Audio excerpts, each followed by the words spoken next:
It's ominous, isn't it? Right. It's all right, we haven't begun. Wicked.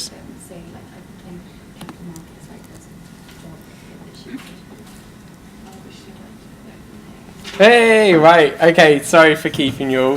Thanks ever so much for waiting.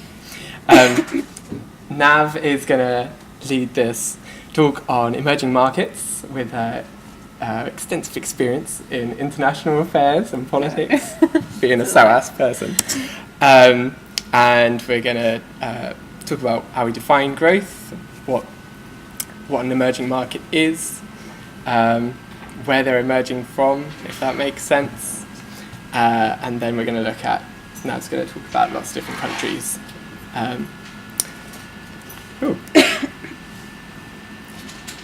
So, common figures that you've probably heard to talk about growth is GDP, and measurements are usually around the point sort of, or anywhere from a minus figure, as recently during the recession, to highest rates of growth found in China, up to 10% in some years, I think 2010 or so on.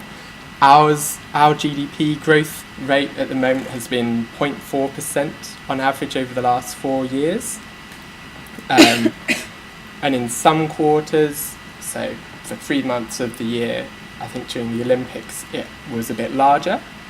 It was about 1%, but then after that, you might have heard that we went back into recession or something. And GDP actually shrunk. So what GDP is a measure of the total spending taking place in one country. And it includes goods and services produced by companies and sold and bought, but also the public spending by governments, crucially. It can be contrasted with gross national product, which only includes spending made within a country by national countries and national companies and bodies. It doesn't include spending made by international companies in that country. Most places now will only use GDP because the world is very globalized and companies are spending money in other people's countries all the time, so it's more relevant to talk about that. Foreign direct investment isn't really a measure of growth, but it's really relevant to it, and often you'll hear about whether foreign direct investment has increased or decreased and what its total sum was. Can anyone give us a shot at what foreign direct investment is? It's quite basic. Sorry. So it's literally just spending by companies or one body in another country. It's really relevant to growth in emerging markets and developing world, things like that, because those countries are looking for investment. They're looking for other companies to come and stimulate like economic cycles by investing in a new steel plant or a new something that will then create employment, tax revenues, and so on. So foreign direct investment is really relevant in that sense. We'll talk more about it when I start talking about Africa and China. So don't worry if you're a bit confused right now. Cool.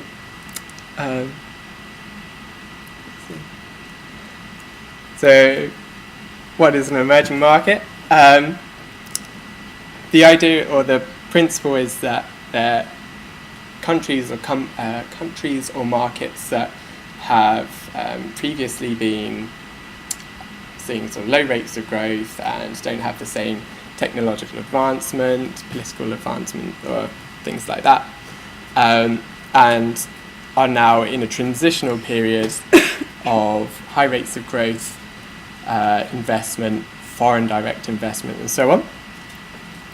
There's a few different terms that are used to refer to emerging markets.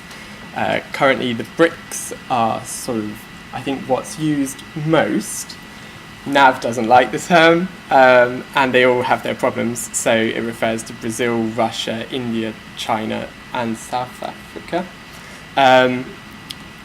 But at the same time, that leaves out a lot of developing countries that are seeing better rates of growth, things like that. Same time, there was also the Asian tigers at one point, maybe a few years ago, and that referred to particularly parts of Korea, Singapore, Taiwan, yeah, locations where there's a lot of high-tech supply chain development that went into sort of like companies like Samsung and Apple. And as we see now, Korea and Taiwan has seen some quite significant development sort of through those supply chains and otherwise, yeah. So you'll hear about different terms to refer to where the emerging markets are and stuff like that. So I'm going to give a really generalised background on what they're emerging from, if you like. And people who have done politics or history, this probably is really relevant, really obvious, and you know it. But so disruptive colonial era, many of the countries in Africa that are now starting to see growth have had a sort of potted history of destabilization, colonial exploitation, and so on. That has often kind of perhaps stood in the way of their own development. After the colonial era, a few different things took place. Can anyone might know the event that took place in 1973 with OPEC and a lot of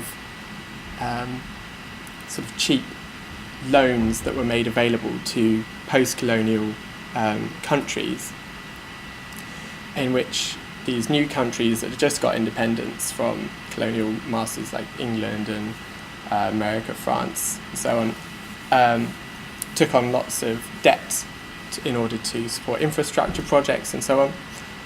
Later on, this debt became unsustainable, and they found that they were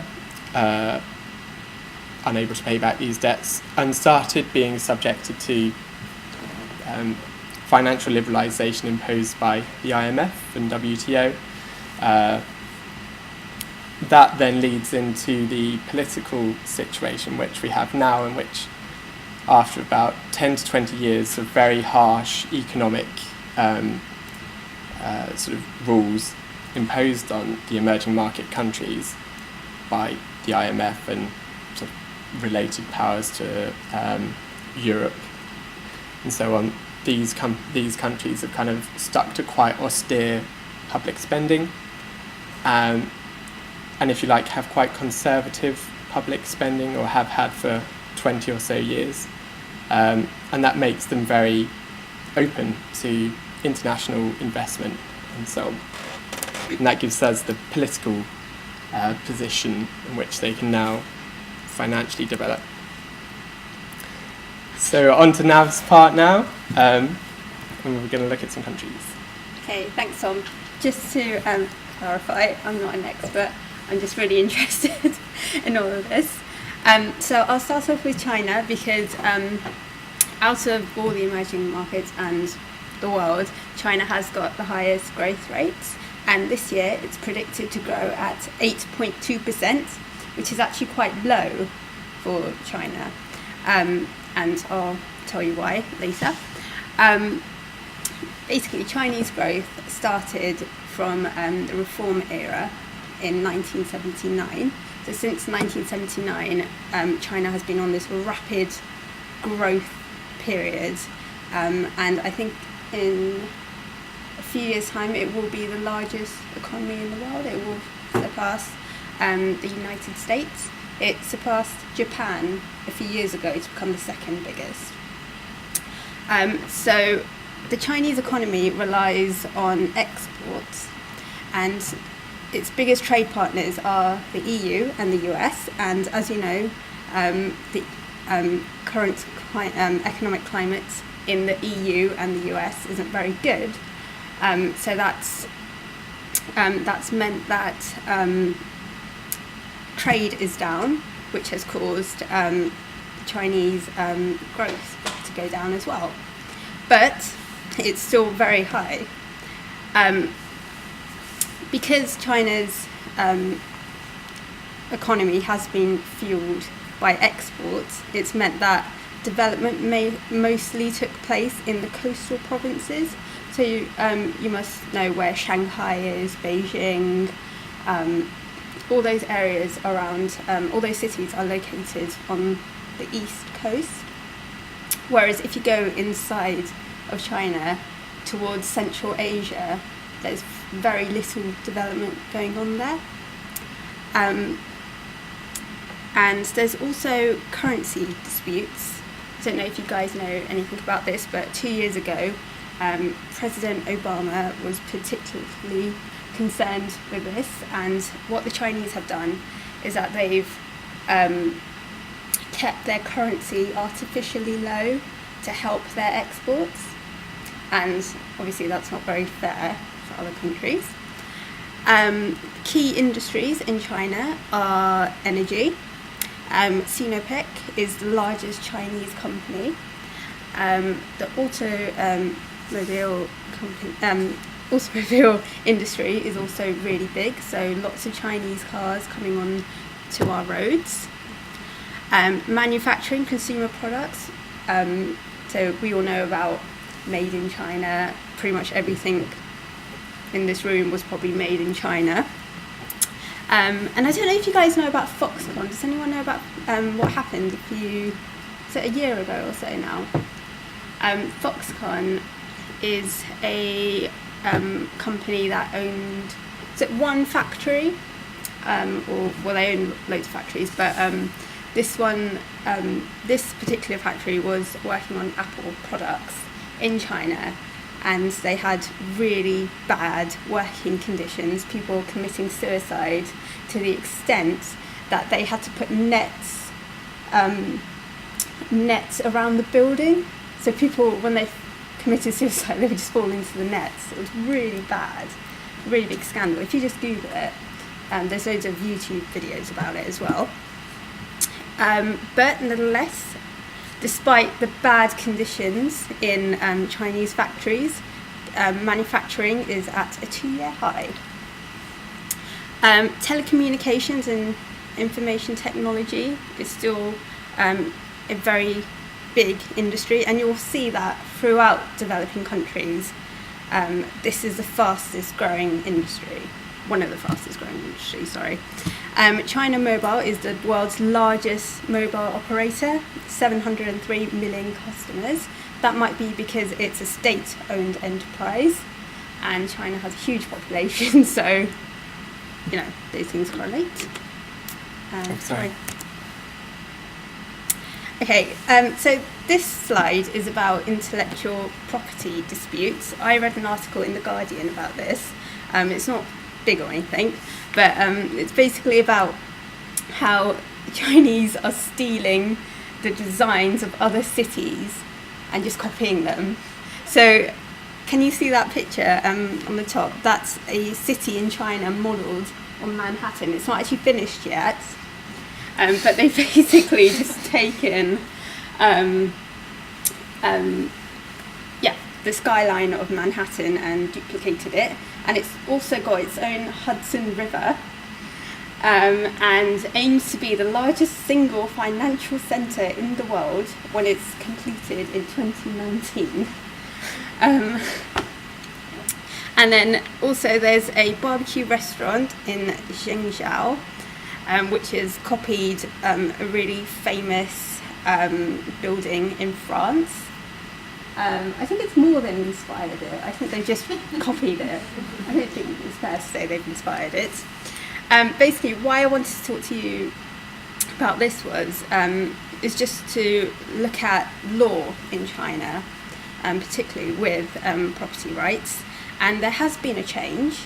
before, it was very easy for Chinese firms to copy Western designs and then put in lawsuit, just get in. They were they were ripping off inventions, and then they were getting them sort of like validated by the law. So if anyone said, "Oh, you've stolen our design," they were like, "No, the law says this is our design." So they would get the rights of that intellectual property. But things are changing, which shows that the legal system is getting better. I mean, there's a lot of law firms that have offices in China. We all know that, and but there is still a lot of bias going on in local courts to foreign firms. But hopefully that will change. Okay, and now I'm going to move on to India. So India has the second largest growth rate in like the big emerging markets at 5.9% this year. Hopefully, key industries are steel, electronics, engineering, and machine tools. Just a bit about the steel industry. There's actually been a ban on exports in the steel industry, despite India they were the third largest exporter of iron ore after Australia and Brazil, and you can probably guess that their main customer was China, and that was because there was a lot of illegal activities going on. There was mining happening in places where the state hadn't allowed it, people being pushed off their lands, and there was just a lot of poor regulation which led to things such as pollution, and so they've stopped exports, which has just shot up the price of Australian and Brazilian steel. So and there's no indication when they'll stop that ban. So as you know, the population is huge, second biggest, at 1.2 billion, and there's a growing middle class with increasing consumer spending power. What's really interesting is that the retail sector is the fifth most attractive retail investment destination, and because of government reforms that just took place, I think just maybe a few years ago, international companies like Tesco's and Walmart are able to open shops there, branches there, so they can tap into that huge growing middle class and make lots of money. Okay, that's supposed to be David Cameron. I don't know if you can see that, but he's holding a bottle that says trade, because as you guys might remember, that I think he's still there, he's still in India, trying to get trade, greater trade relations. And so the UK was the most popular European destination for Indian companies, yet Belgium has bigger trade relations with India than Britain does. So that's why Cameron has gone over there to increase relations with them. And that might be because of gold movements. I don't know if you guys know that Belgium has the biggest gold, basically most diamonds and gold go through Belgium, because there's a port. Is it a port? Anyway, Antwerp. You guys know where that is? Yeah. So they've got a lot of like diamond cutters there, and I haven't really looked at this, but this is where I know. And India's biggest consumer of gold, so that might be why Belgium has more trade with them. But there's a lot of problems with the Indian economy. There's a big trade deficit. Trade deficit means that they're importing more things than they are exporting. So it's like saying you're spending more than you're earning, which is bad for the long run. And also their exports, unfortunately, are being affected by weak Western demand because of the poor economic situation here. They're also very oil and coal import reliant. Although there's a lot of natural resources there, they don't actually have any coal or oil, and they're very oil hungry, so they have to import all that, and that affects their deficit. There's a lot of corruption there, which is another really big problem. Weak legal system, so it's just not very good for their economy overall. And there's a lot of poverty as well.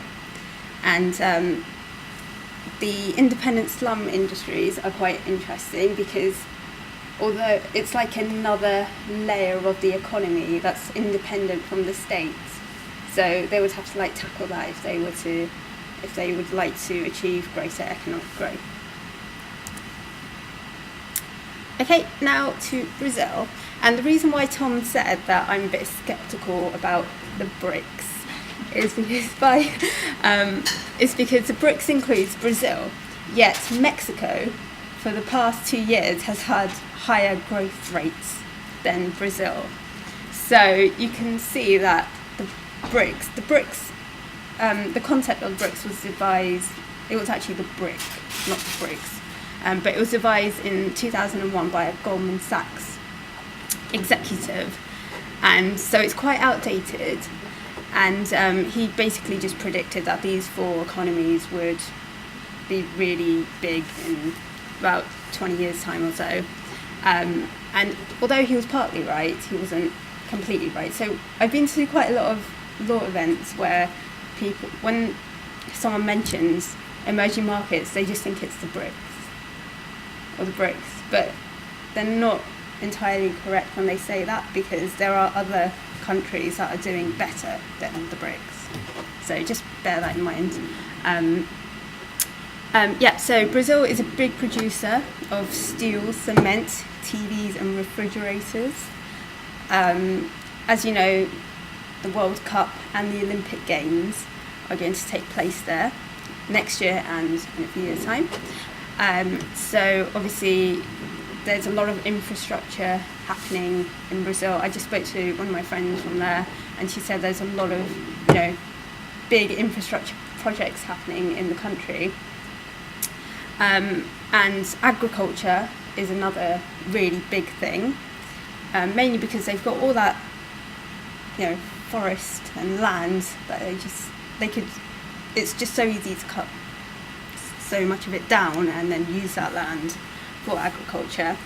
And so soybeans really important for the East Asian market, because I can't imagine any East Asian food without soy sauce. So it's very, very big. And orange juice, I didn't actually know that 80% of the world's orange juice comes from Brazil, but it does apparently. And beef and chicken. So that's big. But like I said, just last year, Brazil only grew 1%, which is not a lot for an emerging economy.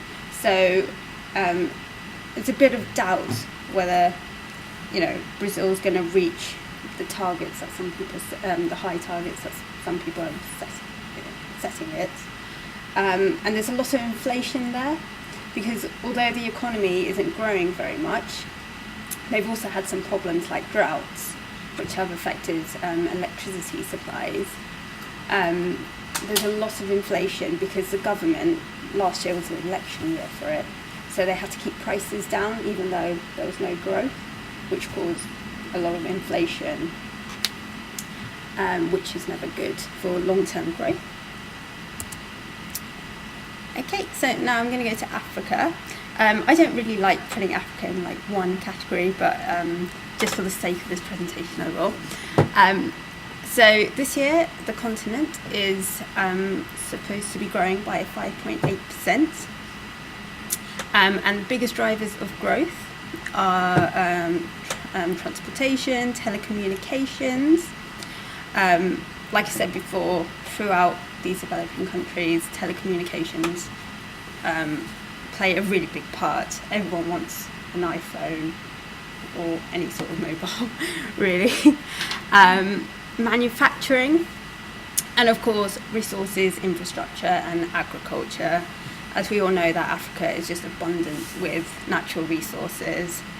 There's oil in the west and the east, there's diamonds and mining in the south and the west, there's timber in central. I'm not including North Africa in this, by the way, and that's a different story altogether. And some of the biggest companies are there. Dangote Cement is Nigeria's biggest company, and Nigeria is the second fastest growing country on the continent. The first is South Africa. And Dangote is apparently trying to get itself onto the London Stock Exchange. So that would be quite significant if it does, because it's a thoroughly African company. Standard Bank is a South African bank, and of course we know that the South Africa hosted the FIFA World Cup a few years ago. And also, you guys might notice, even though you might not be into sports, but things like the World Cup and the Olympics, it'll probably be a while until we see them being hosted in the West, in the traditional, Western developed countries. Brazil is going to be hosting both of them, Qatar, Russia. So what the organisers are trying to do, they're trying to tap into these emerging markets and, allow them to host them, even though they might not necessarily be ready to do so. But it's great development opportunities for them, because if, let's say, South Africa got the World Cup in 2010, loads of people wanted to invest into this and, make some money from it. So, like Tom was talking about before, foreign direct investment is flooding into South Africa. And I'll just talk about that now. So, there's a lot of Chinese investment in Africa. And firms, I've been going to a lot of firms, and people have actually been talking about this. I did my dissertation on this relationship, but now it's booming, because China has surpassed the USA to become Africa's biggest trade partner and its biggest FDI partner as well, and aid giver as well. So it just shows the growth of China and Africa trying to, seek new opportunities in China. So this South-South cooperation. Even though China is booming, it still believes that it's a developing country. So that will be more relevant a little bit later. But as of 2012, over 2,000 Chinese companies have invested in Africa, and much of it has gone into energy, mining, construction and manufacturing. So China still believes it's a developing country, and so is Africa as a continent. So they're not just going to put in FDI for schools and hospitals, they want something else of it. So that's why they're investing in things such as energy and mining, because that's what they need to help their economy. So it's a win-win situation. That's how they see it. And so, for example, the CNPC, which is a oil company in China, invested $6 billion in the Sudanese oil sector. And when I mean Sudanese, I mean North Sudan, which, as you might know, is a bit of a pariah state. You probably heard of Darfur, and there was a war, a long ongoing war there that just ended a few years ago, and that led to South Sudan being created. Basically, the West had completely cut off Sudan because of the problems in Darfur and the South. And China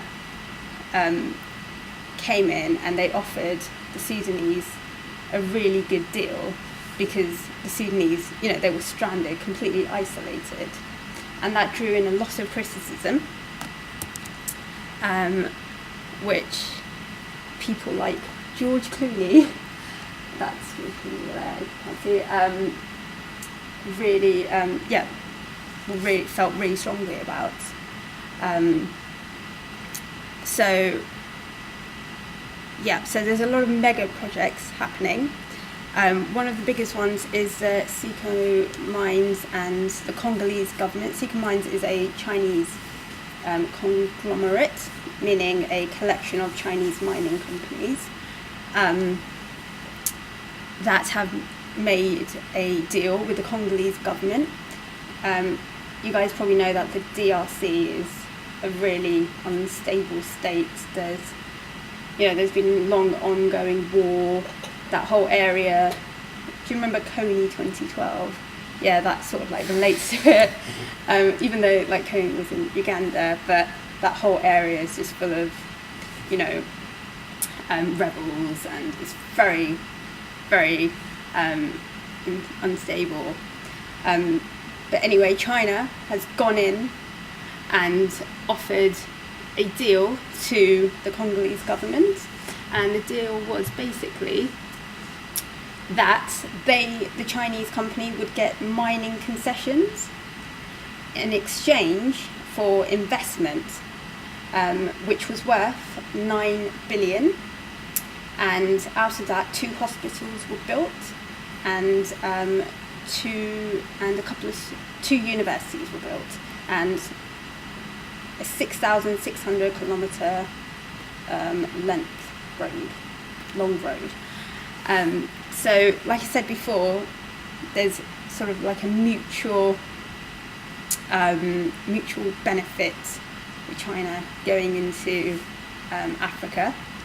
And there's even a hospital in Congo called the Sino-Congolese Friendship Hospital, because China doesn't want to be seen like the Western companies have been seen, going in and exploiting, the minerals and the oil deposits. They want to be seen as, helping Africa develop, but also gaining something from that.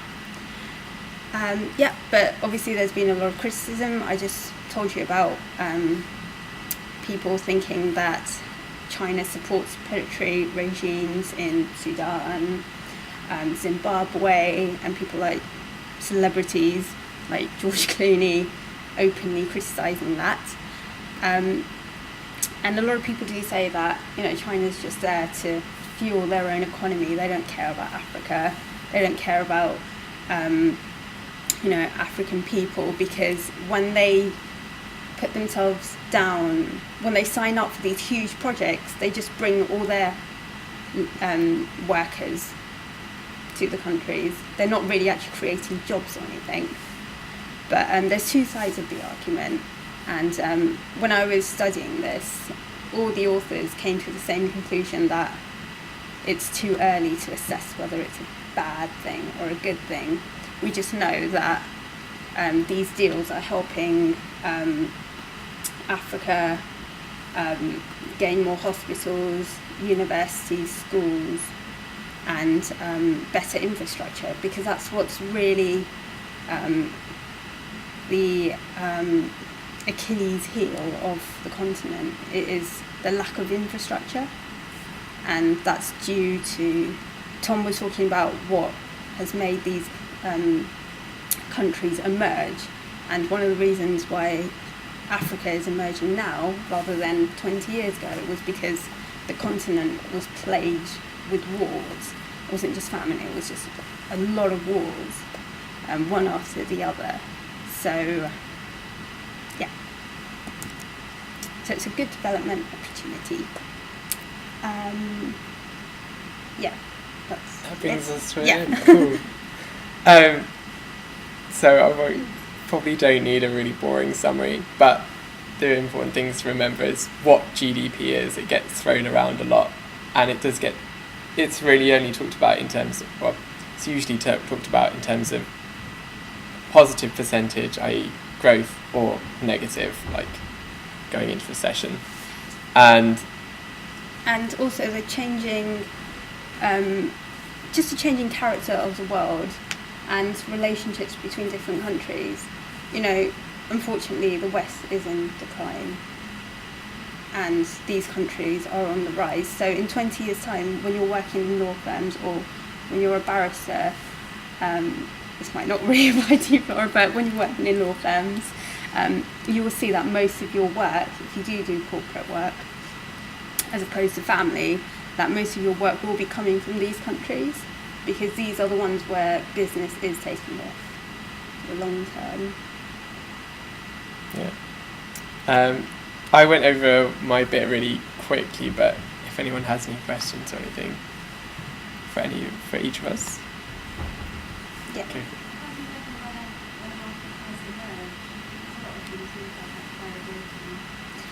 Yeah, well, if you go on Google,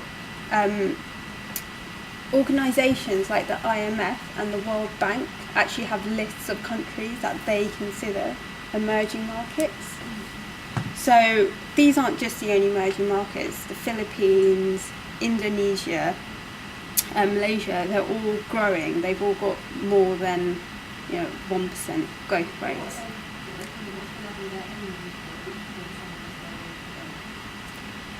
I guess anything when is it's positive.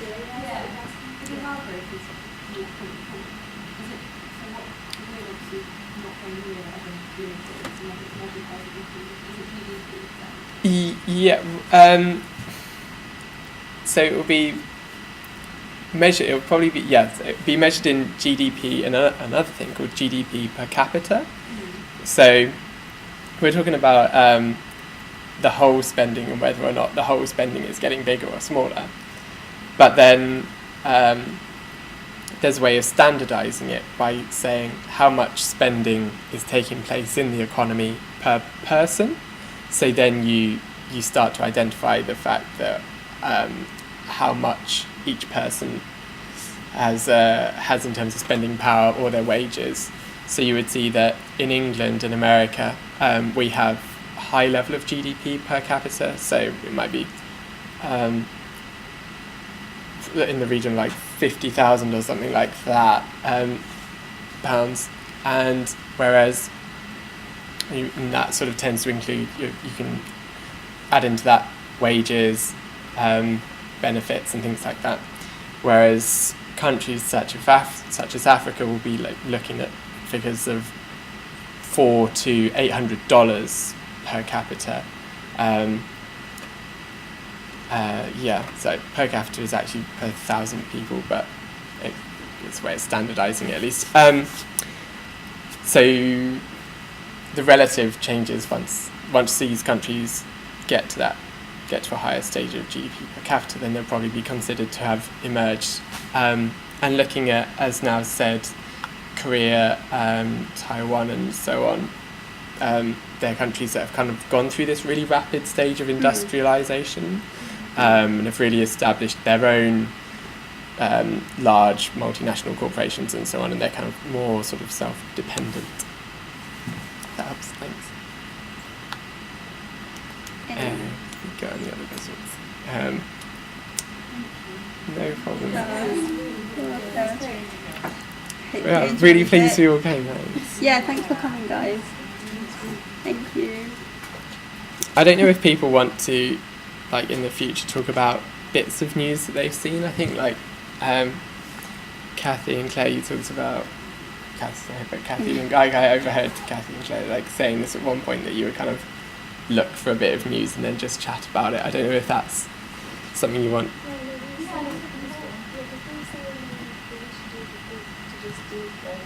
Sort of just get together and like maybe everyone is like allocated a piece of news and then just come in and like